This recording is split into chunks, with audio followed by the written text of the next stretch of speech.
A'udzubillahi minasyaitonirrajim. Bismillahirrahmanirrahim. Alhamdulillahirabbil alamin. Allahumma shalli ala sayyidina Muhammad wa ala ali sayyidina Muhammad. Bismillah kawan-kawan. Alhamdulillah jumpa lagi. Kali ini insyaallah kita akan membahas tentang to be atau pelengkap. Oke, langsung saya bacakan ya.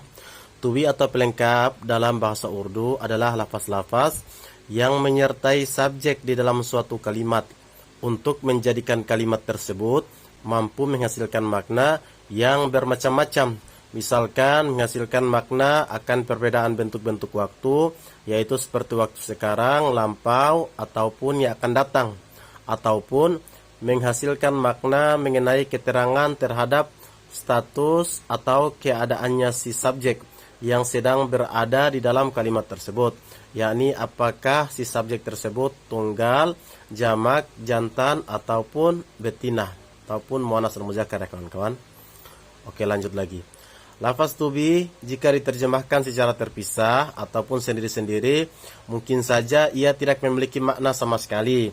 Namun ketika berada di dalam suatu kalimat, ia bisa bermakna akan banyak hal, yaitu ada, tersedia, adalah, menjadi, dan lain sebagainya. To be sebagaimana yang telah dikatakan sebelumnya, yakni keberadaan to be di dalam suatu kalimat adalah untuk menyertai suatu subjek tertentu yang ada di dalam kalimat tersebut. Dengan kata lain, apabila ada to be dalam suatu kalimat, maka pasti ada subjeknya juga. Entah subjeknya berupa lafaz, yakni tampak, ataupun hanya berupa makna, yakni yang tidak tampak. Sedangkan apabila ada sebuah subjek di dalam suatu kalimat, maka belum tentu ada to be-nya. Namun hampir pada setiap bentuk kalimat di dalam bahasa Urdu menggunakan to be. Istilah to be sebenarnya adalah istilahnya bahasa Inggris. Sengaja digunakan kata to be atau pelengkap sebagai istilah di dalam buku ini karena fungsi dan kegunaannya sangat mirip dengan fungsi dan kegunaan to be di dalam bahasa Inggris, meskipun ada sedikit perbedaan. Oke kawan-kawan, jadi gitu ya kawan-kawan, to be ini istilah bahasa Inggris, tapi kami gunakan di buku ini karena ada kemiripan ya, ada kemiripan. Oke, kita lanjut lagi kawan-kawan. Pembagian to be. To be dalam bahasa Urdu secara lafaz hanya memiliki dua bentuk, yaitu bentuk waktu sekarang dan bentuk waktu lampau. Namun di buku ini akan ditambahkan kata hona dan hojana sebagai to be untuk bentuk waktu yang akan datang, future tense dalam bahasa Inggris. Dan juga to be untuk waktu sekarang yang kejadiannya telah terjadi secara sempurna, present perfect tense, sehingga totalnya menjadi 4 to be ya kawan-kawan, ditambah hona dan hojana. Di antara keempat to be tersebut yang bisa masuk pada kalimat verbal hanya dua, yaitu to be 1 dan to be 2 yang secara lafaz ya kawan-kawan. Sedangkan hona dan hojana tidak akan terpakai pada kalimat-kalimat verbal atau kalimat yang ada kata kerja di dalam kalimat tersebut, yakni kalimat yang mengandung makna suatu pekerjaan.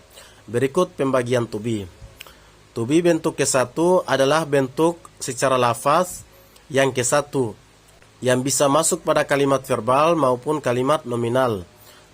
Pada kalimat verbal, ia digunakan pada beberapa bentuk waktu present yang sekarang, yaitu simple present tense, present continuous tense, dan present perfect tense. Sedangkan pada kalimat nominal ia digunakan pada simple present tense. Nah, ini bentuk-bentuk waktu ini istilahnya bahasa Inggris ya kawan-kawan. Karena memang bahasa Urdu ini bentuk-bentuk waktunya ini sangat pas dengan bentuk-bentuk waktunya bahasa Inggris. Sangat mirip ya kawan-kawan, sangat banyak sekali persamaan-persamaan. Oke, lanjut lagi. To be bentuk ke-1 ada dua, yaitu hu, ho, he, dan he. Nah, jadi kawan-kawan pernah dengar sebelumnya kan? Metiku, tumtikho, wotike, hamtik he. Nah, ini akhiran-akhiran tersebut, lafaz-lafaz yang ada di akhir kalimat tersebut, ini adalah to be. Oke, ini pembagiannya kawan-kawan. Bentuk to be 1 dalam tampilan tabel. Nah, ini ya kawan-kawan. Jadi hu ini digunakan hanya untuk subjek me. Hanya untuk subjek me. Entah itu jantan ataupun betina, yakni muannas maupun muzakkar. Kemudian yang kedua, to be ho. Ini hanya digunakan untuk subjek tum, baik jantan maupun betina juga. Oke, lanjut. Kemudian to be he. Ini digunakan untuk subjek to dan wo, baik jantan maupun betina. Oke, yang keempat lagi ada he, digunakan untuk subjek up, ham dan wo, baik jantan maupun betina juga. Oke. Oke, yang pertama ya. Jadi ada 4. Ini pembahasannya di sini. Ini insya Allah akan dibahas semua secara tuntas. Ini pembahasan besar ya kawan-kawan. Pembahasan tentang bab to be ini pembahasan yang agak banyak ya kawan-kawan. Oke, kita lanjut lagi. Jadi ini ada 4. Ada who, ho, he, dan he. Oke. Who digunakan pada subjek me, yang berarti saya, baik saya laki-laki ataupun saya sebagai seorang perempuan, dan tidak bisa digunakan pada subjek-subjek lain selain me. Jadi who ini hanya untuk me. Metiku. Nah, gitu ya. Oke, lanjut. Contohnya kalimat verbal. Contoh dia tergunakan di dalam kalimat verbal. Kalimat yang mengandung makna pekerjaan. Pada waktu simple present tense, yakni waktu sederhana ya, waktu sekarang. Me sotahu, saya laki-laki tidur. Me sotihu, saya perempuan tidur. Oke, jelas ya. Kemudian dalam bentuk waktu, contoh di dalam bentuk waktu present continuous tense, yakni yang sedang berlangsung sekarang. Me sorahahu, saya laki-laki sedang tidur. Me sorehihu, saya perempuan sedang tidur. Lanjut lagi, pada present perfect tense, me so cukahu, saya laki-laki sudah tidur. Me so cukihu, untuk perempuan, saya perempuan sudah tidur. Jadi ini ya kawan-kawan, jadi ini titik pembahasannya pada yang ini, pada yang ada garis bawahnya ini. Who, dan who. Oke ya. Lanjut lagi. Kalimat nominal. Nah, kalimat nominal. Sekarang contoh to be masuk di dalam kalimat nominal. Simple present tense pada waktu sederhana.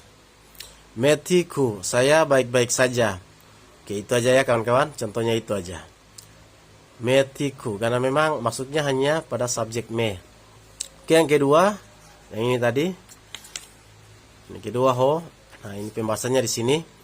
Ho digunakan hanya untuk pada subjek tum. Jadi hanya digunakan untuk subjek tum, yang berarti kamu atau kalian. Tum ini bisa berarti kamu atau kalian. Baik kamu atau kalian sebagai seorang laki-laki ataupun sebagai seorang perempuan, dan tidak bisa digunakan pada subjek-subjek lain selain tum. Contohnya di dalam kalimat verbal yang waktunya simple present tense. Tum soteho, kamu laki-laki tidur. Tum sotiho, kamu atau kalian perempuan tidur. Present continuous tense. Tum soreheho, kamu atau kalian laki-laki sedang tidur. Tum sorehiho, kamu atau kalian perempuan sedang tidur. Kemudian pada bentuk waktu present perfect tense, tum so cukeho, kamu atau kalian laki-laki sudah habis tidur. Tum so cukiho, kamu atau kalian perempuan sudah habis tidur. Kalimat nominal, contoh dalam kalimat nominal dalam bentuk waktu simple present tense. Tum tikho, kamu atau kalian laki-laki baik-baik saja. Oke. Lanjut lagi ya kawan-kawan yang bentuk ketiga.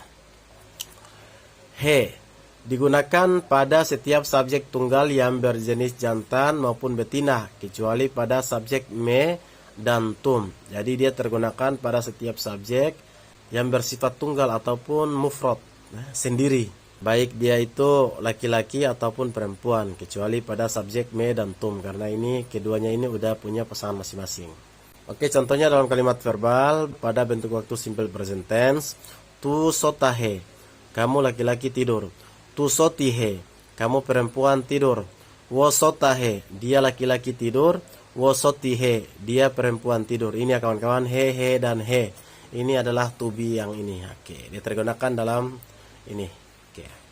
Jelas ya kawan-kawan? Lanjut lagi. Contoh pada bentuk waktu present continuous tense. Tu sorahahe, kamu laki-laki sedang tidur. Tu sorehihe, kamu perempuan sedang tidur. Wo sorahahe, dia laki-laki sedang tidur. Wo sorehihe, dia perempuan sedang tidur. Contoh dalam present perfect tense. Tu so cukahe, kamu laki-laki sudah selesai tidur. Tu so cukihe, kamu perempuan sudah habis tidur. Wo so cukehe, wo so cukahe, dia laki-laki sudah habis tidur. Wo so cukihe, dia perempuan sudah habis tidur. Contoh dalam kalimat nominal simple present tense. Tu tikhe, kamu laki-laki atau perempuan baik-baik saja. Wo tikhe, dia laki-laki atau perempuan baik-baik saja. Oke, yang keempat, yang tadi, yang di tabel tadi kayak ini. Ini ya yang keempat ya. He, dia agak tipis ya kawan-kawan. He, he. He digunakan pada setiap subjek jamak yang berjenis jantan maupun betina, yaitu ham, ap, dan wo, kecuali subjek tum. Nah, jadi tum ini bisa berarti kalian ya, kamu atau kalian. Dia bisa berarti kalian jamak, tapi dia tidak akan menggunakan ini karena pasangannya udah ada ya tadi yang telah kami bahas, yang telah dibahas tadi, yaitu pasangannya ho. Tum, hi, ho, nah, kayak gitu ya kawan-kawan kurang lebihnya. Oke, contoh dalam kalimat verbal pada waktu simple present tense. Hamsotehe, kami atau kita laki-laki tidur. Hamsotihe, kami atau kita perempuan tidur. Apsotehe, Anda atau kalian laki-laki tidur. Apsotihe, Anda perempuan tidur. Wosotehe, mereka laki-laki tidur. Wosotihe, mereka perempuan tidur. Oke, contoh dalam present continuous tense. Hamsorehehe, kami atau kita laki-laki sedang tidur. Hamsorehihe, kami atau kita perempuan sedang tidur. Apsorehihe, Anda atau kalian laki-laki sedang tidur.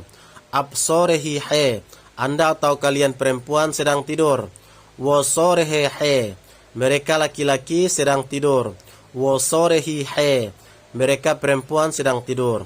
Oke, contoh dalam bentuk waktu present perfect tense. Hamso cukehe, kami atau kita laki-laki sudah habis tidur.